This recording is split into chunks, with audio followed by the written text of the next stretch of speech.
పిఠాపురంలో ఓడించడానికి చాలా ప్రయత్నాలు చేశారు. 99 మంది పవన్ కళ్యాణ్ గారి వైపు ఉంటే 99 మంది పవన్ కళ్యాణ్ గారు బాబు నువ్వు గెలాలి, నువ్వు రాష్ట్ర అధ్యక్షుడిగా నీలాంటి వాడు కావాలి అని పిఠాపురమే కోరుకుంటే ఎవరో ఒకరు బయటకు వచ్చి కావాలి ఒక డ్రామా సృష్టించేసి ఫ్యామిలీ మెంబర్ నో ప్రాబ్లం, కానీ ఆయన వస్తే ఆయన బయటకు వస్తే ఆయన చెయ్యి ఊపితే పవన్ కళ్యాణ్ ఓడిపోతాడు అనుకోవడం తప్పు, అది అసంభవం. మీరు ఒక్కరు సపోర్ట్ చేస్తేనో మీరు ఒక్కరు ఓడిద్దాం అనుకుంటే ఓడిపోయేది అయితే కాదు. 99 మంది సపోర్ట్ ఉంది. ఆ 99 మంది ఆశీర్వాదంతో బంపర్ మెజార్టీతో గెలుస్తున్నారు. కనుక నేను ఇంకొకటి ఆయన విజ్ఞతగా వదిలేస్తున్నాం. ఆ సమయంలో 4 గంటల సమయంలో 2 గంటలకు విజయమ్మ గారి లెటర్ వచ్చింది. ఆ లెటర్ని ఆపడం కోసమా లేకపోతే వైసీపీ డ్రామా ఆడిందా?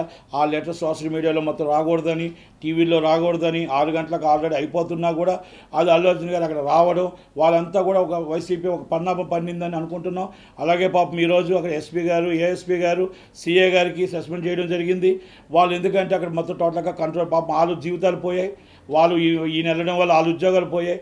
ఏదో ఒకటి చెప్తున్నాను, ఒకటే చెప్తున్నా, ఏ ప్రయత్నాలు చేసినా కూడా ఫ్యామిలీ మెంబర్స్లో మనకి ఏదున్నా కూడా మనం ఒక్కటి గుర్తుపెట్టుకోవాలా, ఒక వృక్షం, ఒక మెగాస్టార్ అనేది ఒక వృక్షం.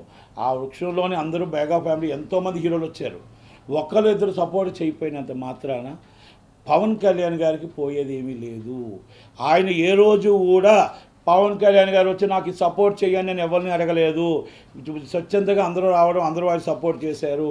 లాస్ట్ టైం కూడా ఇంకోసారి చెప్పాడు ఆయన, సినిమాలకి చంద్రబాబు నాయుడు అరెస్ట్ అప్పుడు కూడా చెప్పారు, సినిమా ఫీల్డ్కి రాజకీయానికి ముడిపెట్టొద్దు, సున్నితమైనది సినిమా ఫీల్డు, ఈ సినిమా ఫీల్డ్లో మనం రాజకీయాలకు ముడిపెట్టొద్దు, ఎవరి ఇష్టం వాళ్ళది, వాళ్ళ ఇష్టం ఉంటే వస్తారు, నష్టమైతే రావద్దు, దయచేసి సినిమా ఫీల్డ్ని ముడిపెట్టొద్దు అన్నారు. ఇంకోటి కూడా చెప్తున్నా, ఈరోజు అల్లు అర్జున్ గారు ఆయన ఇష్టం ఉండి ఆయన వైసీపీ సపోర్ట్ చేశారు.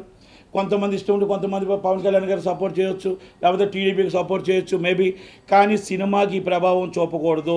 దయచేసి సినిమా నిర్మాతది, సినిమా డిస్ట్రిబ్యూటర్ది, సినిమా ఎగ్జిబ్యూటర్ది, కొన్ని లక్షల మంది దీని మీద బతుకుతున్నారు. కాబట్టి సినిమా ఇండస్ట్రీలో సినిమాకి ఎప్పుడు కూడా ఎవరు సినిమా నచ్చితే చూడండి, నచ్చకపోతే మానేయండి తప్ప సినిమా మీదకి, ఎందుకంటే నెటిజన్లు కొంతమంది ట్రోల్ చేస్తున్నారు. ఎట్టి పరిస్థితుల్లో దయచేసి పవన్ కళ్యాణ్ గారు కానీ చిరంజీవి గారు ఎవరు ఒప్పుకోరు ఆ విషయంలో. సినిమాని సినిమాలాగానే చూడండి. వ్యక్తిగతంగా ఆయన ఇష్టం అది. ఆయన రాకపోయినంత మాత్రాన అక్కడేం ఓడిపోరు, ఆయన వచ్చినంత మాత్రాన మెజార్టీ ఎక్కువే రాదు. 99 మంది సపోర్ట్ చేసి ఒక్కరు రాలేదు, ఎవరో రాకపోయినంత మాత్రాన పెద్ద ఇష్యూ ఏమీ కాదు. దానికి ఎవరు కామెంట్ చేయట్లేదు. కాకపోతే చాలామంది నెటిజన్లు వివరణ ఇవ్వాల్సి వస్తుంది కాబట్టి దానికోసం ఇవ్వడం జరుగుతుంది. ఎందుకనే అది నా వ్యక్తిగత అభిప్రాయం. సో అల్లు అర్జున్ గారు వెళ్ళడం అనేది నాకు ఎందుకో నచ్చలేదు, అది నా వ్యక్తిగత అభిప్రాయం. అది ఎందుకంటే అక్కడ సొంత మామయ్య రిలేషన్షిప్, బయట వాళ్ళు మనం ఇప్పుడు చాలామంది అంటున్నారు చెల్లెలు సపోర్ట్ లేదు, తల్లి సపోర్ట్ లేదు, బాబాయ్ పిన్ని సపోర్ట్ లేదు, నీకు మళ్ళీ మీ చెల్లెలు ఇంకో చెల్లెలు సపోర్ట్, వివేకానంద రెడ్డి చెల్లెలు సపోర్ట్ లేదు, నీకు బయట వాళ్ళు మేము ఎందుకు ఓటు వేయాలి అని అంటున్నారు. ఆ ప్రశ్న వేశారు కాబట్టి రేపు ఈ ప్రశ్న కూడా మన ఫ్యామిలీ మెంబర్ కదా అంటారు అన్న ఒక ఆలోచనతో నేను ఇది కరెక్ట్ కాదేమో అని, ఎందుకంటే కన్న తల్లే జగన్మోహన్ రెడ్డి గారికి షర్మిలమ్మకు ఓటు వేయమంది అంటే జగన్మోహన్ రెడ్డికి ఓటు వేయద్దని అర్థం. కనుక ఇలాంటివి జరుగుతున్నాయి కాబట్టి మనం ఒక ఫ్యామిలీ మెంబర్గా మొత్తం టోటల్గా ఒక ఫ్రెండ్ అవ్వచ్చు, కానీ వాళ్ళు దాన్ని అలా ఉపయోగించలేదు. మీ ఫోటో పెట్టి టోటల్ సోషల్ మీడియాలో వైసీపీకి తిప్పారు కాబట్టి ఒక్కసారి ఆలోచించండి మీ మనస్సాక్షికి. కనుక దాన్ని నాకు బాధ అనిపించింది కాబట్టి నేను చెప్తున్నా. ఇది నా వ్యక్తిగత అభిప్రాయం. అలాగే నాగబాబు గారు వ్యక్తిగత, నాగబాబు గారు చెప్పారు, ఎవరిష్టం వాళ్ళది. ఇది ఇంకోటి, సినిమా ఇండస్ట్రీకి సంబంధించి సినిమాకి దీనికి సంబంధం ఉండకూడదు. అది రేపు రాబోయే సినిమాలు ఎవరైనా మన సినిమా నచ్చితే చూడాలి, నచ్చకపోతే లేదు. ఫ్యాన్స్ ఎవరు కూడా రియాక్ట్ కాకూడదు దయచేసి. ఒకటి, ఇది సినిమా ఇండస్ట్రీలో ఎవరి వ్యక్తిగతం వాళ్ళది ఉంటుంది. రాజకీయం వేరు, సినిమా ఫీల్డ్ వేరు. అలాగే టోటల్గా పల్నాడులో గొడవలు కానీ, అలాగే మొత్తం టోటల్గా ప్రతి దిక్కున కూడా గొడవలు, ఎక్కడ కొన్ని మన ప్రకాశం జిల్లాలో కొన్ని గొడవలు జరిగాయి, మళ్ళీ అలాగే మన చీరాల్లో జరిగే కొన్ని గొడవలు, అలాగే మన జమ్ముల మడుగులో జరుగుతున్నాయి, తాడిమత్రులు జరుగుతున్నాయి, ఆలగడ్డలో జరుగుతున్నాయి. ఇది కక్ష సాధింపు. ఎందుకంటే ఓటమి చవి చూస్తున్నారు కాబట్టి, ఓటమి అనేది వాళ్ళకి తెలిసిపోయింది కాబట్టి నిన్న ఐపాక్ మీటింగ్ కూడా వాళ్ళు క్యాన్సిల్ చేసుకున్నారు. ఆ మీటింగ్లన్నీ క్యాన్సిల్ చేసుకొని వాళ్ళకి అర్థమైపోయింది. అర్థమైపోయి గవర్నమెంట్ పడిపోతుందని వాళ్ళకి ఆల్రెడీ రిపోర్ట్ ఉంది. కనుక దయచేసి వాళ్ళందరూ ఒకటే చెప్తున్నా, కవ్విస్తున్నారు, అన్నీ కూడా మనకు కావాలని గొడవకు లాగుతున్నారు.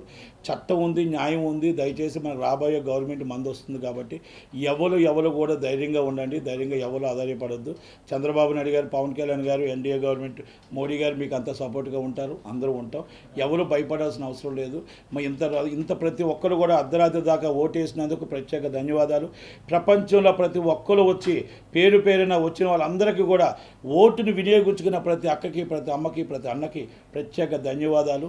ఓటుని చూపించి మన రాజధాని కావాలి, మనకు పోలవరం కావాలి, ఇన్ఫ్రాస్ట్రక్చర్ కావాలి, మనకు స్టూడియోలు కావాలి, మనకు డెవలపింగ్ కావాలి, మనకు నిరుద్యోగ వృత్తి మన మొత్తం పోవాలి. ఇవన్నీ ఆలోచించుకొని ఓట్లు వేసిన ప్రతి ఒక్కరికి ప్రత్యేక ధన్యవాదాలు తెలియజేస్తూ రాబోయే గవర్నమెంట్ మంచి మెజార్టీతో వస్తుందని కోరుకుంటూ సెలవు తీసుకుంటాం. Thank you very much. Thank you. రాబోయే ఇప్పుడు నంది అవార్డులు అయితే పోసాని కృష్ణమూర్తి గారు మా సినిమా నంది అవార్డులని తిట్లు పురాణ నంది అవార్డులుగా మార్చి అక్కడ ఏదో కొంతమంది ఉన్నారు ఎవరు తిడితే వాళ్ళకి అవార్డులని ఇచ్చారు. మాది అలాగూడదు. నంది అవార్డ్స్ ఎవరైనా సినిమా వాళ్ళకే ఎఫ్డీసీ చైర్మన్ వస్తుంది. మొత్తం టోటల్గా చంద్రబాబు నాయుడు నంది అవార్డ్స్ అన్నీ కూడా ఎన్ని సంవత్సరాలు ఇవ్వాలి అన్ని సంవత్సరాలు పర్ఫెక్ట్గా ఇవ్వడం జరుగుతుంది. సినిమా ఇండస్ట్రీలో విశాఖపట్నం 2 స్టూడియోలు కట్టిస్తాం, గోదావరిలో కోనసీమలో ఒక స్టూడియో కట్టిస్తాం, అలాగే మీకు తిరుపతిలో ఒక స్టూడియో కట్టిస్తాం. సినిమా ఇండస్ట్రీ డెవలపింగ్ అందరూ కోఆపరేషన్ చేస్తాం. ఇన్ఫ్రాస్ట్రక్చర్ యువతకు ఉద్యోగాలు రావడంలో ప్రతి దాంట్లో కూడా అందరూ సినిమా ఇండస్ట్రీ మేమెంత చేస్తామో మాకు కూడా గవర్నమెంట్ అంతే చేస్తుందని మాకు నమ్మకం ఉంది. నేను మాట్లాడడం జరిగింది లోకేష్ గారితో, అందరితో మాట్లాడడం జరిగింది. సినిమా ఇండస్ట్రీ కూడా కేఎల్ నారాయణ గారు, కుమార్ చౌదరి గారు, దామోదర్ ప్రసాద్ గారు, ప్రసన్న కుమార్ గారు అందరూ మాట్లాడడం కూడా జరిగింది. మాకు సినిమా ఇండస్ట్రీ డెవలపింగ్ కావాలి. ఇక్కడ తెలంగాణ ఒక కన్ను అయితే ఆంధ్ర ఒక కన్ను. ఈ 2 కళ్ళకి రెండింటికి రాష్ట్రాలు పంచుకుంటూ మా డెవలప్ చేసుకుంటూ అక్కడ యువతకి మేము ఉద్యోగాలు ఇవ్వాలి. ఆ యువతకి ఉద్యోగాలు ఇవ్వాలి అంటే మొత్తం ఇన్ఫ్రాస్ట్రక్చర్ డెవలప్ అవ్వాలి. కనుక ఎట్టి పరిస్థితుల్లో నంది అవార్డులు ఫంక్షన్స్ కానీ ఇంకో అవార్డులు కానీ ప్రతిదీ కూడా ఏ గౌరవం అయితే ఉందో ఆ గౌరవం రామారావు గారు నందమూరి తారక రామారావు గారు తెచ్చిన ప్రకారం అందరూ కూడా కూటమి ప్రకారంగా పక్కాగా అన్నీ జరుగుతాయి. ఇలాంటివి చీప్ లిక్స్ చేసి పోసాని కృష్ణమూర్తి లాగా తిట్టినోళ్ళకి మేము అవార్డులు ఇస్తాం, లేకపోతే వీళ్ళకి అవార్డులు ఇస్తాం అని ఉండదు. మేము గన్మ్యాన్లు పెట్టుకొని తిరగం. మాకు గన్మ్యాన్లు అవసరం లేదు. మేము గవర్నమెంట్ ఉన్న గన్మ్యాన్లు అవసరం లేదు, గవర్నమెంట్ లేకపోయినా గన్మ్యాన్లు అవసరం లేదు. గన్మ్యాన్లు లేకపోతే బయటికి రాని వాళ్ళకి ఆ భయం, గన్మ్యాన్లు లేకుండా బయటకు తిరగలం మా ధైర్యం అది. కనుక దాడులు తాత్కాలికం, మా అభివృద్ధి శాశ్వతం. కనుక కంపల్సరీ త్వరలోనే అభివృద్ధి జరుగుతుంది. జూన్ 4వ తారీఖు తర్వాత మళ్ళీ మీతో మాట్లాడతాం.